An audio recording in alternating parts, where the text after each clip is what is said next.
Ok, si tienen problemas con el audio, me avisan para que lo vayamos verificando. Vamos a empezar entonces a hablar. Este método que vamos a trabajar es el método español. que es- eh, Nosotros adoptamos y estamos trabajando y sin ningún problema nos ha dado resultados. Yo se los aconsejo mucho. Es muy preciso, y sin duda es uno de los mejores que hemos trabajado. Ok, en primer lugar se debe introducir un concepto fundamental, el de las horas de sol pico, lo que ya vimos en una de las sesiones, ¿no? En la segunda, en solarimetría, si no mal recuerdo, vimos que la HPS, hora solar pico, dice, se puede definir como el número de horas en que disponemos de una hipotética irradiancia solar constante de 1000 watts por metro cuadrado. Es decir, una hora solar pico, HPS, equivale a 1 kWh por metro cuadrado. Ya lo hemos este, ya lo hemos visto, este dato, ¿no?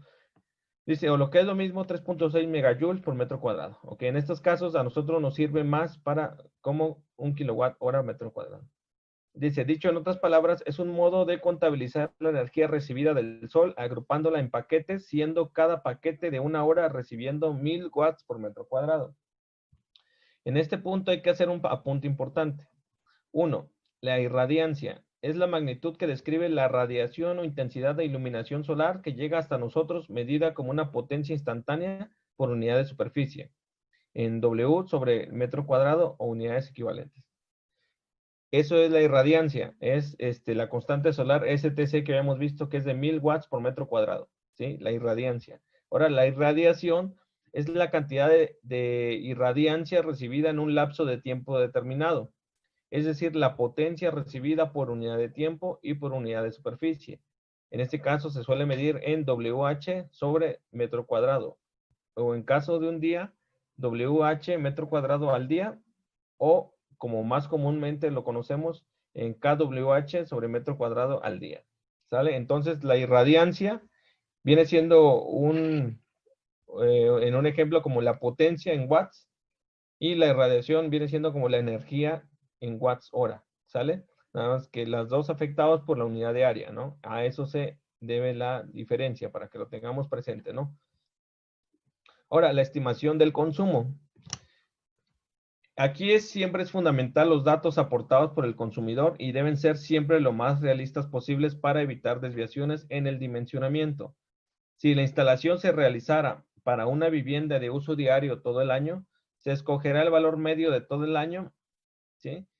En ese punto. Si la instalación se realizara para el uso de la sesión 8, si no mal recuerdo, hablamos sobre las pérdidas del sistema, sobre la degradación y las pérdidas del sistema en total. Debemos de reconocer, y por eso lo volví a poner aquí, que tenemos pérdidas en cierta parte del sistema. Por ejemplo, en la degradación del módulo, punto 95, le podemos poner por default una degradación, ¿no? Total. Un inversor y transformador, punto 92, desajustes que puedan tener por ahí en los equipos de manera general, los diodos o conectores, el cableado en CD, el cableado en CA, la suciedad que ésta puede tener, la disponibilidad del sistema, el sombreado, el seguimiento solar, la edad, etcétera. Todo eso hace un factor de degradación total de punto 77, o sea, quiere decir que tenemos un 23% de pérdida, ¿sí? Tenemos 23% de pérdidas que debemos de considerar al momento de hacer el análisis. ¿Sale? Aquí se los pongo de manera general. Esto, vuelvo a repetir, son datos por default que se pueden tener. Por ejemplo, en esta parte del inversor y transformador ya son más eficientes que esta parte, son 98.98. Eso podría variar en el rango máximo. Pero más sin embargo, no está, no todos los inversores tienen ese porcentaje de eficiencia, así que esto es de manera general, pero si lo quieren hacer un poquito más a detalle a lo que ustedes tienen, pueden poner el factor de eficiencia del inversor, que sería el 98%, 96%, dependiendo de cada marca y tipo. En este caso vamos a utilizar por default y vamos a tener que entonces un 23% de pérdidas en el sistema. Ok, entonces vamos a empezar con las formulitas del método español. Dice, Para el cálculo de los consumos medios diarios, o sea, LMD, consideramos la siguiente expresión. LMD es igual a que, recordemos, LMD son los consumos medios diarios, es igual a los consumos medios diarios en corriente directa, en el caso de que hubiera, más el consumo en corriente alterna sobre la eficiencia del inversor, ¿sí? Entre la eficiencia de la batería, si es que hubiera un almacenamiento con baterías, y la eficiencia de conversión del conductor, perdón, es la eficiencia del conductor. Entonces, en esta formulita, cuando nosotros no tenemos un recibo de luz, es como nosotros podemos tener o sacar esa carga media diaria, ¿de acuerdo? En base a esto. En este caso, nosotros, como ya tenemos la carga media diaria, que lo vamos a considerar del recibo de luz, para empezar, vamos a empezar con los cálculos. Siendo LMD el consumo medio de energía diario, LMD-DC el consumo medio de energía diario en las cargas en corriente continua y LMD-AC el de las cargas en alterna, lo que les explicaba. Bueno, entonces vamos a proceder ahora con el cálculo del número total de módulos necesarios. Esta es la formulita para calcular el número total de módulos necesarios. Va a ser igual a la carga media crítica, ¿sí? Que va a ser de lo que calculemos aquí, la carga media diaria crítica que tengamos sobre la potencia del módulo fotovoltaico, la potencia máxima del módulo fotovoltaico. Si es de 340 watts, van a ser 340 watts.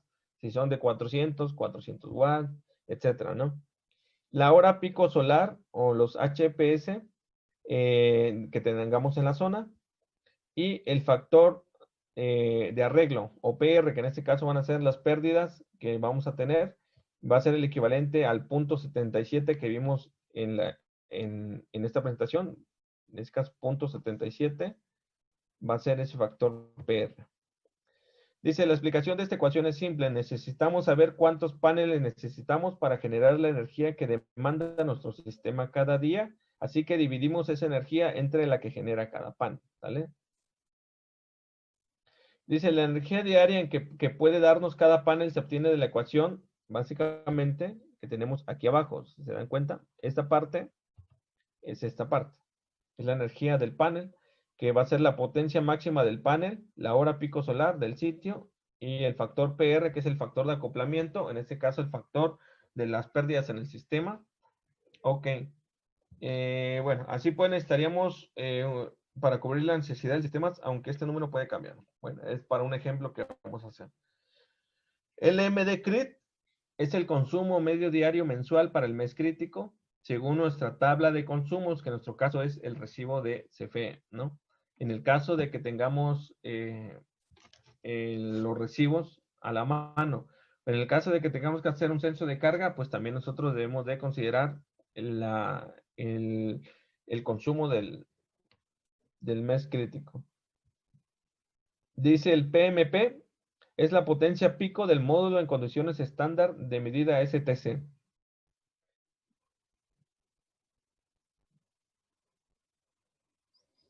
Bueno, hay que mencionar, ¿ok? Hay que mencionar que los microinversores no aplican la fórmula para N en serie y N en paralelo, porque recordemos una vez más que no se van a calcular con cadenas, ¿sí? Sino que cada panel va directamente conectado al microinversor. Entonces tenemos las dos opciones, conectarlo con microinversores y conectarlos con inversores centrales. La ventaja de conectar con microinversores es de que son dos, básicamente. La número uno es económico, que un sistema con un microinversor, cuando es menor a 5 kilowatts de potencia fotovoltaica, es más económico el sistema con microinversores. Eso es totalmente una realidad, sin duda. El segundo punto importante en favor de los microinversores es de que si hubiera un sombreado parcial en algún punto, se va a ver afectado nada más en los paneles que estén sombreados. En el caso de que 4 paneles conectados al microinversor, 2 estén siendo sombreados, la potencia que se va a ver afectada solamente es sobre esos 2 paneles que están conectados al microinversor. En el caso de un inversor central, si una cadena de 8 paneles 2 paneles están sombreados, va a afectar a los 8 paneles porque va a afectar en la función global de funcionamiento del sistema, ¿no? Entonces, ese es el inconveniente con los inversores centrales, que si se tienen sombreados parciales o una falla en un panel, si un panel falla, esa cadena se deshabilita porque recordemos que está conectado en serie. Si tenemos los microinversores, entonces eso no sucede. Esa es la ventaja y desventaja de utilizar micro o inversor central. Cuando ya son potencias muy grandes, sin duda alguna conviene utilizar las inversores centrales. Eso sí, porque en cuanto más se va haciendo más grande la potencia de generación, se va economizando un sistema con inversores centrales. Por todos los componentes que hay que tener, también hay que comentarlo. En un inversor central tenemos que protegerlo en corriente directa y en corriente alterna. En un microinversor lo podemos proteger nada más en corriente alterna. En corriente directa no lleva ninguna, protección. ¿De acuerdo? ¿Cuáles son los tipos de microinversores que nosotros manejamos como favoritos? En este caso son el AP System por la calidad y por el precio. Son los que a nosotros en lo personal nos gusta utilizar. Y el otro puede ser el OIMILS. Es un microinversor también de una calidad justa. Sin duda alguna, en cuestiones de microinversores, el mejor es el AP System, que está liderando la industria, pero hay algunos otros más que pueden ser de calidad. Solo verifiquen que tengan el certificado UL adecuado para que se pueda trabajar correcto.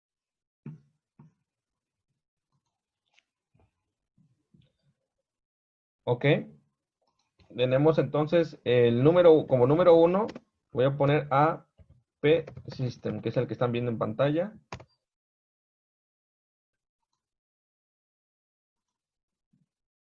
Como número 2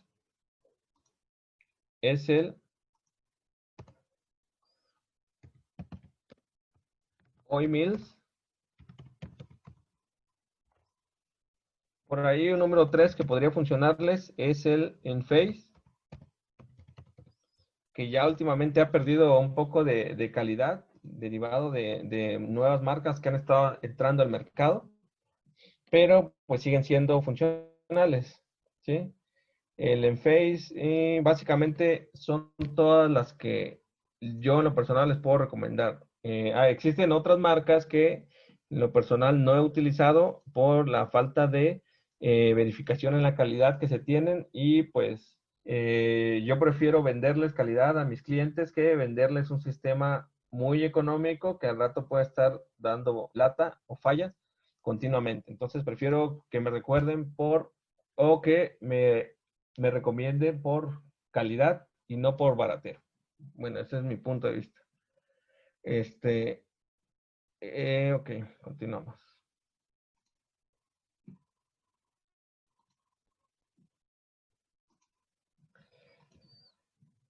La potencia máxima de los inversores de 4 paneles, como pueden ver aquí ustedes, es de 1200 watts. Es la potencia máxima. Ojo, la potencia máxima del inversor o la potencia de salida.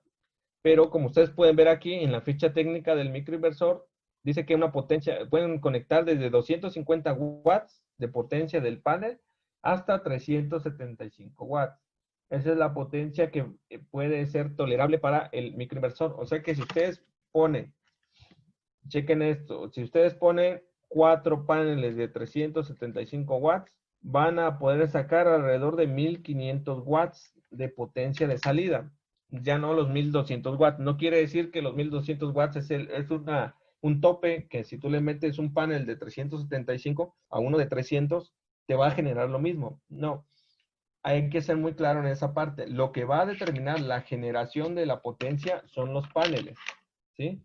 Si tú metes 4 paneles de 250 watts, te va a generar 1000 watts ese microinversor. No te va a generar los 1200 watts, porque no te va a añadir potencia de donde no se puede sacar, que es del panel. Si ustedes le meten el panel de 375 watts, les va a sacar 1500 watts, no 1200 watts. ¿De acuerdo? Bueno, entonces, chequemos ese punto ahorita. El rango de voltaje MPPT, o sea que trabaja de 22 volts a 48 volts. Recuerden que este panel se conecta directamente, este microinversor se conecta directamente al panel. Entonces los paneles vienen en rangos de voltaje dependiendo de la potencia del tamaño. En este caso, hasta 48 volts, ¿sí? Es lo que recibe. ¿Sí? Podemos encontrar de 38, 42, y etcétera, ¿no? Entonces, si nosotros coincidimos con el voltaje de entrada, y vean aquí, rango de voltaje de operación, aquí lo vamos a subrayar, rango de voltaje de operación, o sea que este microinversor te va a funcionar desde 16 volts hasta 55 volts, ¿de acuerdo? Pero, ¿qué te está diciendo aquí? El rango de voltaje MPPT.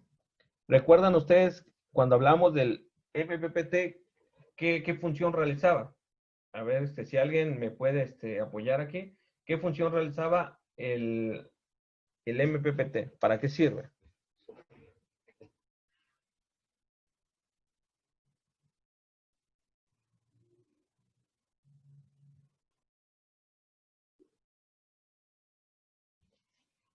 ¿Alguien que lo recuerde, que nos pueda compartir?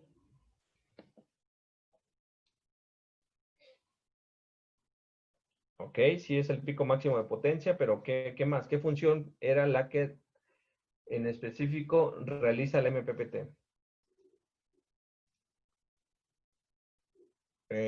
Ok, sí, es más como un optimizador, ¿no? Es muy similar al optimizador que ya vienen integrados en los inversores o microinversores, que nos ayudan a sacar la máxima potencia disponible en el sistema. De hecho, su nombre lo indica, que es el máximo punto de potencia de salida, ¿sí? Que va a estar, digamos, y por eso siempre lo considero como exprimir a las naranjas, ¿no? Porque podemos tener una naranja ahí media exprimida, pero no le sacamos todo el jugo. En este caso, el MPPT nos ayuda a que agarremos y exprimamos la naranja completa, ¿no? O sea, la dejemos totalmente seca y le saquemos todo el jugo. Eso es lo que nos va a hacer, nos va a sacar la máxima potencia de salida disponible en el panel. Si ustedes trabajan con un panel de 55 volts, el microinversor va a funcionar sin problema, no lo puede recibir. Por eso aquí nos dice el fabricante que el voltaje de operación puede ser desde 16 volts hasta 55 volts. ¿Sí? Si tú te sales a 60 volts o en 10 volts, el microinversor no va a funcionar porque está fuera de su rango de operación. Más sin embargo, no significa que vaya a operar correctamente. ¿Sí? Por eso, aparte, el fabricante nos indica que tiene un rango de voltaje en el cual va a funcionar el MPPT o máximo punto de seguimiento de potencia, que es de 22 a 48 volts. Entonces, en este rango de voltaje es el que nosotros debemos de cuidar para que trabajen nuestros paneles. Ok, entonces ya vimos aquí la corriente, el voltaje de entrada máximo 60 volts, la corriente de entrada máxima es de 12 amperes, ¿sí? Por 4 entradas, o sea, cada entrada te soporta 12 amperes. Y en los datos de salida, dice que la potencia máxima de salida continua es de 1200 watts, la potencia nominal, podríamos decirle. El voltaje de salida, en este caso de este microinversor, es bifásico. Te puede sacar de 240 y 120. ¿Sí? El voltaje ajustable de salida 160 a 278. La corriente de salida nominal es 5 amperes. El rango de frecuencia de salida 60 Hz, que para efectos de nuestra normalización en México es completamente funcional. El factor de potencia, miren, es de 0.99, bastante, muy cercano a la unidad. La distorsión armónica del 3%, que básicamente es despreciable. La protección máxima de sobrecorriente de salida es de 10 amperes, ¿sí? Esa es la corriente máxima de salida que debemos de cuidar. Y tiene una eficiencia del 96.5%, ¿de acuerdo? O sea, es bastante eficiente, es casi llegando al 97%. El consumo de energía nocturno, como todo aparato eléctrico, pues en la noche, cuando ya no está funcionando los paneles y no están alimentando al microinversor, va a estar jalando 30 miliwatts, o sea, realmente despreciable, ¿no?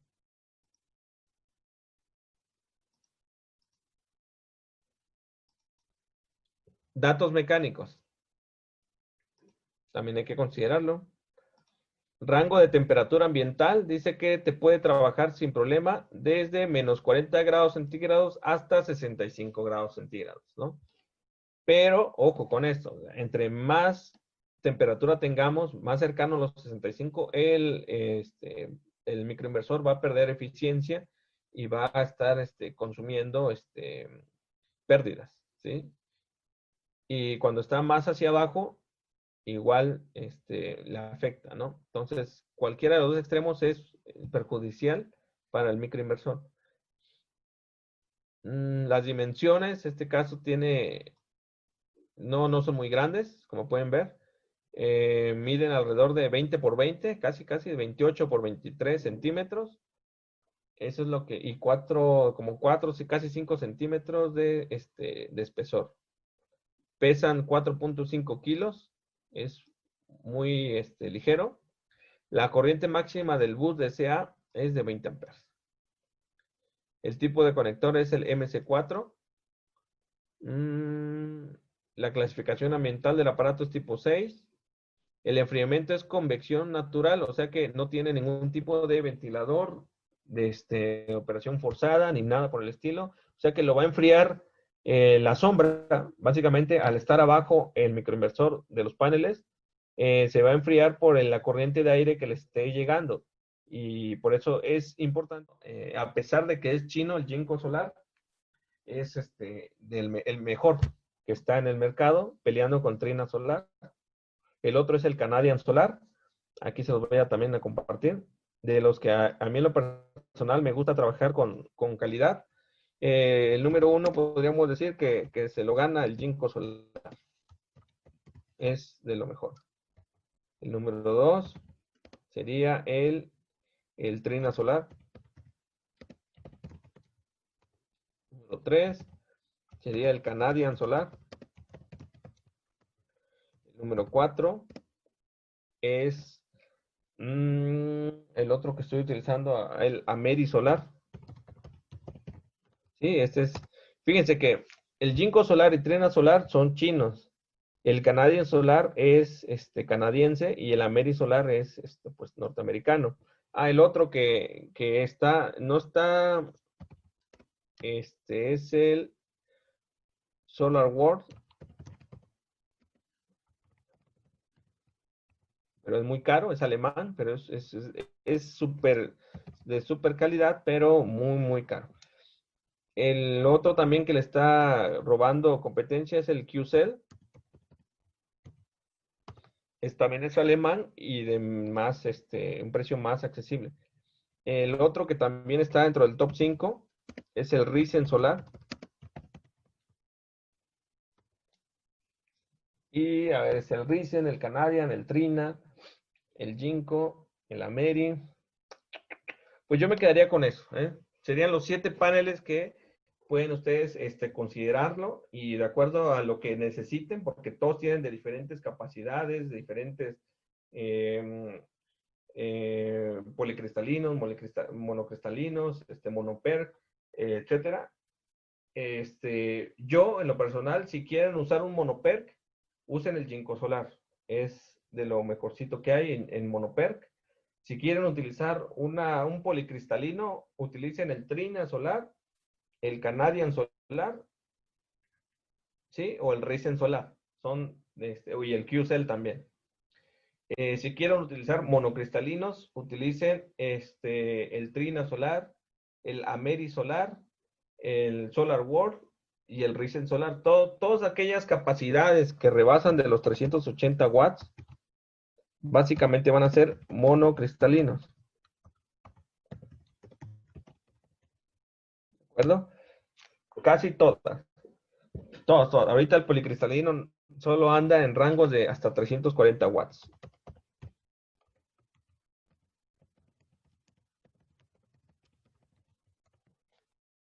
Es más o menos una referencia que pueden encontrar. Entonces, todas estas marcas yo las recomiendo ampliamente. Eso sí, abiertamente lo puedo decir que yo se las recomendaría utilizar sin problema, porque cumplen con las certificaciones, cumplen con las calidades adecuadas, cumplen con las garantías, ¿sí? De 10 a 12 años de producción al 90%. O sea, para que nosotros podamos dar certidumbre y calidad a nuestros clientes, debemos utilizarlo mejor. Hay un sinfín de marcas que no quiero mencionar por cuestiones, pero se van a encontrar que son de más baja calidad, sí, son muy baratas, pueden encontrar muy baratas en el mercado, pero te arriesgas a que te estén fallando y tú tengas que responder con garantías de reponerlo sin que el fabricante te responda a ti, ¿no? Entonces, ojo con eso. Entonces, siempre hay que tener cuidado con los equipos que vayamos a utilizar porque recordemos que estamos vendiendo sistemas a largo plazo, ¿no? El, por ejemplo, estamos diciéndole a nuestros clientes que el sistema va a durar 25 años con garantía de producción al 80%, ¿recuerdan? Entonces, si eso al año, a los 2, a los 3 años, presenta una falla, pues vas a tener que responder tú porque el fabricante posiblemente no te dé el ancho.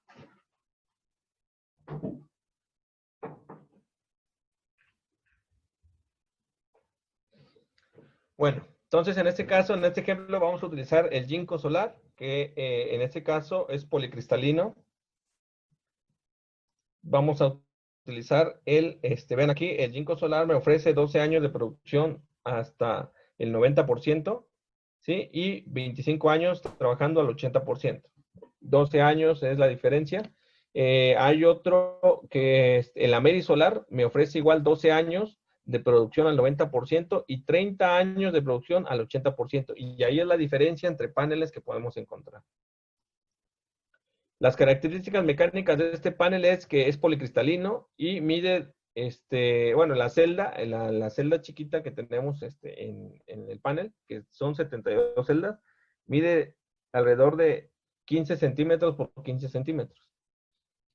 La dimensión total del panel viene siendo de casi 2 metros, si se dan cuenta aquí es de 1.95 por casi 1 metro de ancho, que es 0.99, y 40 centímetros de espesor. 4 centímetros, perdón, de espesor. 40. El peso es de 22.5 kilogramos, ¿sí? Eso es lo que pesan los paneles. Y es de aluminio anodizado. El vidrio es con reflexión, templado. Ok. Y la salida de los cables. Bueno, eso es las partes importantes. Ok, ahora la especificación eléctrica. En la especificación eléctrica nosotros podemos ver que nuestro panel, el que queremos utilizar, vamos a utilizar, me late utilizar el de 325. Vamos a utilizar el de 325. ¿Sale? Vamos a ver entonces que sus datos de este panel de 325, recordando que el microinversor te acepta desde 250 hasta 375 watts. Entonces, 325 watts de potencia, que aquí es la que nos va a decir máxima potencia en STC, acuérdense, el condición estándar. El voltaje BMP, y si lo pueden ir anotando, 37.6 volts BMP. La corriente IMP, 8.66. Tenemos el voltaje del circuito abierto de 46.7 VOC y la corriente de cortocircuito de 9.10 ISC. ¿Sale? El módulo tiene una eficiencia del 16.75%. Y ok, bueno, entonces eso es lo que vamos a verificar.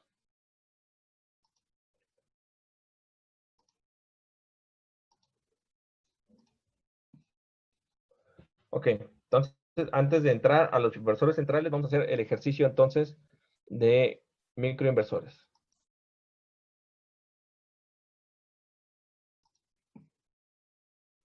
Ok, pero para eso también, ya que tenemos los datos de el microinversor, vamos a ir a analizar un recibo.